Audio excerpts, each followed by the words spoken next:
personally, I was kind of in a bit of a daze. I was a bit relieved because Magnus had been putting me under pressure for 5 hours in some game. And at that age, I wasn't really used to having such long battles, especially suffering in some long end game in such a kind of high pressure moment. But yeah, as soon as the game finished, Jan did high five me, and I just remember the smile on his face, but also the devastation on Magnus's face. And as I was kind of committing to the high five, I felt this kind of wave of kind of shame that I was doing this in front of Magnus. And yeah, of course, myself and Magnus, we're on good terms now and we laugh about it. But at the time, I think it was a bit traumatic for him. And yeah, we didn't actually speak for many years after that event. So this is like top 3 worst chess memories that I have. This is the game Carlsen Howell from World Youth Championship 2002. I needed to win the last game. I was half a point in front of Jan Nepomniachtchi. The most annoying part I remember about that last round is that Jan Nepomniachtchi, who was playing against an Indonesian player, Susilo Dinata. I think he played a Caro-Kann as black. He had an extra pawn and a great position, and then he just collapsed. And I was losing my advantage as well, and I just remember just raging like crazy. I could but tell, yeah. Obviously it got David a bronze medal, so that's the good part. It's all downhill from there. He struggled a bit in the autumn trying to take GM norms. That turned out to be difficult for some months, but then we had a month break, and during that month it seemed that everything he had learned during the autumn matured in a way. He came back in January clearly with Grandmaster level strength. He became really big when we were in Iceland in 2004 and he played Kasparov. Kasparov is a much-feared opponent and the man Magnus will meet next. Magnus is ranked number 700 in the world and Kasparov is ranked number 1. There are 28 years separating the two. This is an historic moment. Kasparov has never played against anyone this young.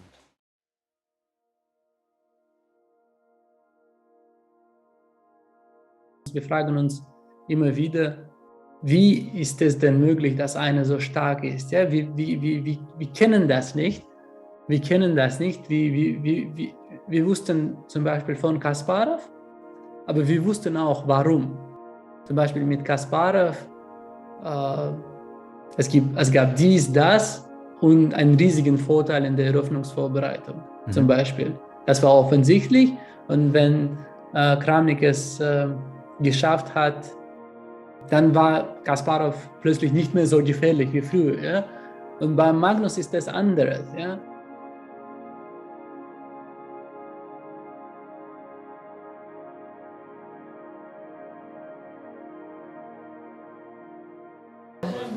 He's very good.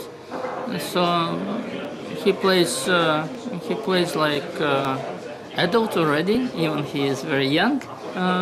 He's very how to say productive player. So he produces ideas, and this is very strange for such boy, such age.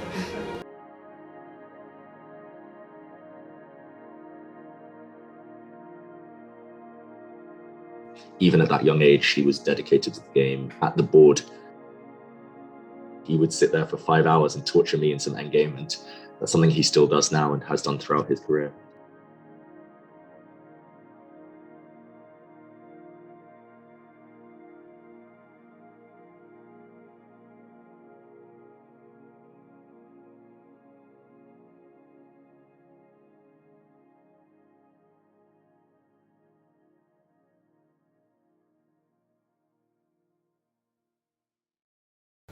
Chess was very much his life from the age of 8.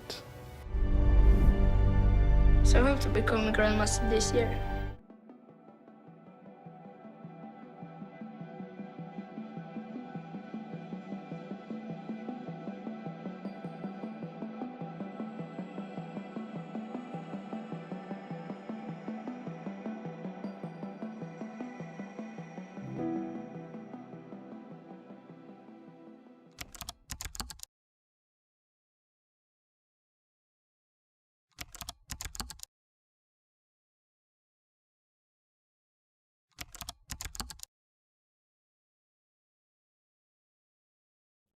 Wo fangen wir an? Das erste Match gegen Anand, da war Magnus ja der Shootingstar, sage ich falsch, da war schon der dominante Mann in der Schachwelt und ich glaube auch klarer Favorit gegen Anand, der ja auch schon da seine vielen Matches in den Knochen hatte.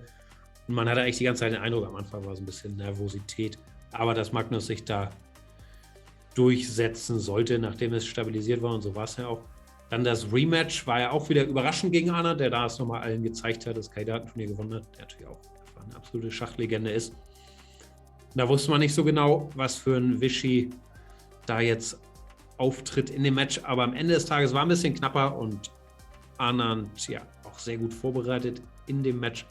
Magnus sich da trotzdem dann, ich fand, recht solide durchgesetzt. Es gibt da auch immer so ein bisschen die Geschichte, ich weiß nicht, wie weit das stimmt, dass Magnus sich ein bisschen leichter getan hat gegen die ältere Generation, so gegen die Anands, Ivanchuks, Gelfans, Kramniks. Ja, nee, das ist ja die Sache, ja, ganz abgesehen von den Gegnern. Man muss das erwähnen, dass Magnus die WM meistens nicht sehr gut spielt, ja, für seine Verhältnisse. Er hat ja das auch gehabt, ja, 2013, 2014, 2000, das ist die Zeiten, wo er gegen Anand spielte. Zumindest das zweite Match 2014. Die waren zu der Zeit nicht mehr vergleichbar von den Turniererfolgen. Magnus war einfach deutlich überlegener, aber in dem Match war davon wenig zu sehen. Und hat dann ja 2 Matches gespielt gegen Vertreter seiner Generation. Ich glaube, Karjakin ist ungefähr gleich alt oder ein paar Monate älter. Und ja, da war Magnus relativ klarer Favorit vor dem Match. Karjakin war ja auch nicht unbedingt das Weltnummer 2 zu dem Zeitpunkt.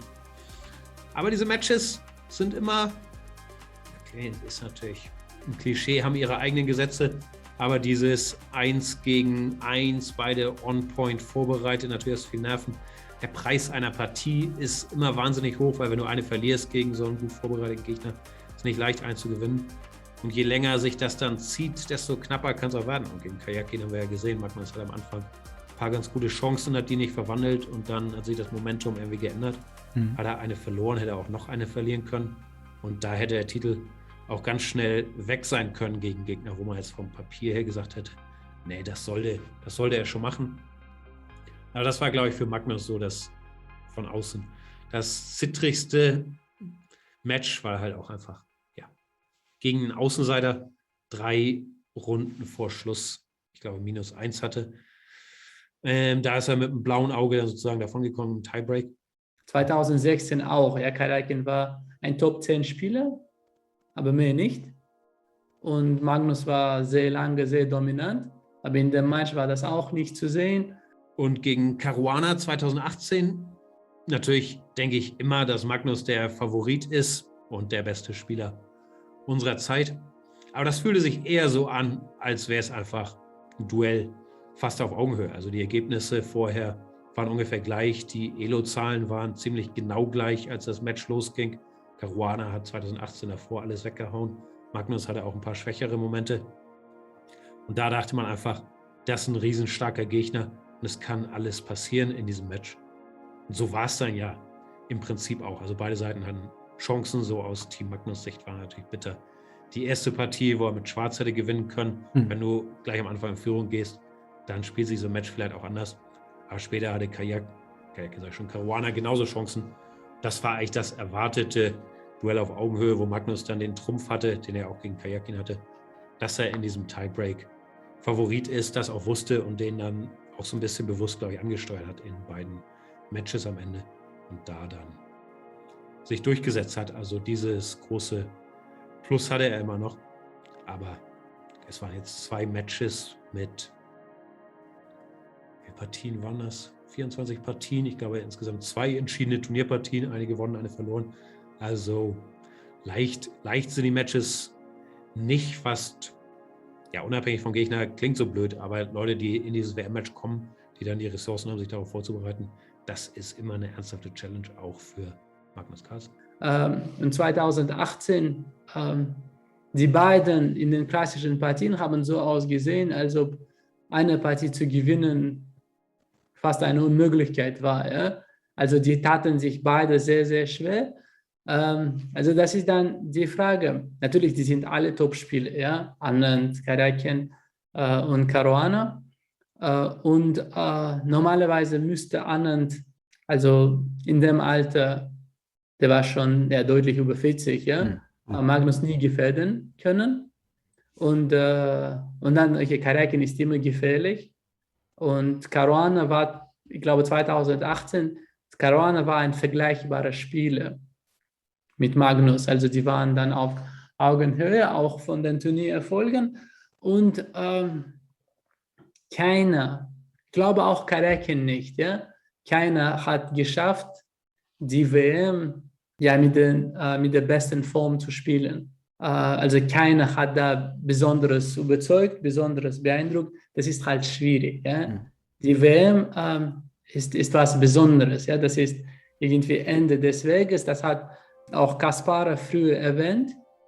Warum ist es so, dass zum Beispiel Kasparov und Karpov, die spielen ja absolut brillant und dann die kommen zum Match und das sieht immer so mühsam und schwierig aus. Ja?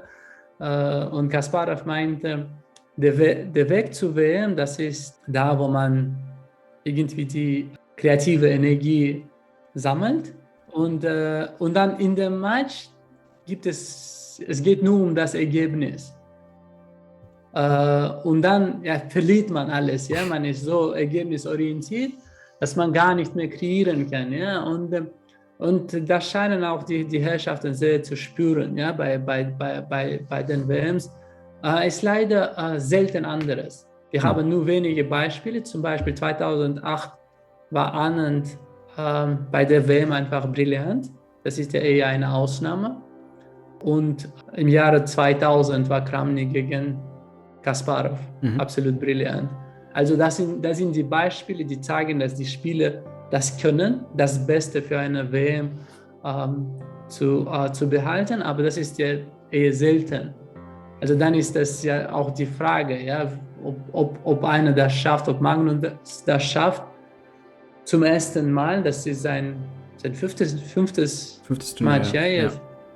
Ob er das schafft, letztendlich sein bestes Schach zu spielen. Weil okay, eine Sache müssen wir uns im Klaren sein. Ja? Wenn Magnus sein bestes Schach spielt, kann man da nichts machen. Ja? Also da kann auch Caruana nichts machen, Anand, Karjakin, Nepomniachtchi, ist alles egal. Ja? Da kann überhaupt keiner stoppen.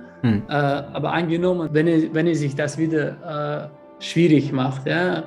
Und ein bisschen sich unter Druck setzt, ja? Dann kommt es darauf an, ob Jan dann befreit aufspielen kann. Ja? Das ist so immer die Sache, wer das schafft. Ja. Have you ever felt like big pressure or even concerned or scared about losing the number one spots? Oh, for sure.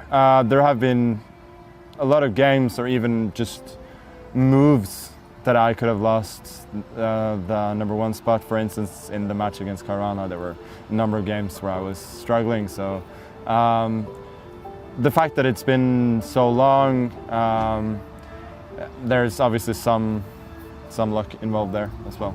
10 years consecutive world number one. How long do you tend to keep it? I don't have any particular plans, but I'm at least happy that the gap is pretty wide again now after Caruana lost a few points in Romania. So for the moment, it's not a big concern. 10 more years? Unlikely, but we'll see. Das eine da kommt, dass wir in 10 Jahren uns gar nicht daran erinnern würden, wie stark Magnus war. Ja? Wir wissen ja nicht, wie weit der Mensch gehen kann. Wir wissen nicht, wie stark ein Schachspieler sein kann. Das wissen wir nicht. Ja? Ob Magnus schon der ideale Schachspieler ist, kann man noch besser werden? Das wissen wir halt nicht. Ja? Aber vielleicht kann man besser werden. Früher haben wir gedacht, Capablanca wäre der beste Spieler aller Zeiten und 100 Jahre später gesehen, dass man doch stärker spielen kann, ja, als Capablanca. Vielleicht ist der Fortschritt nach oben nicht begrenzt, ja, das wissen wir nicht.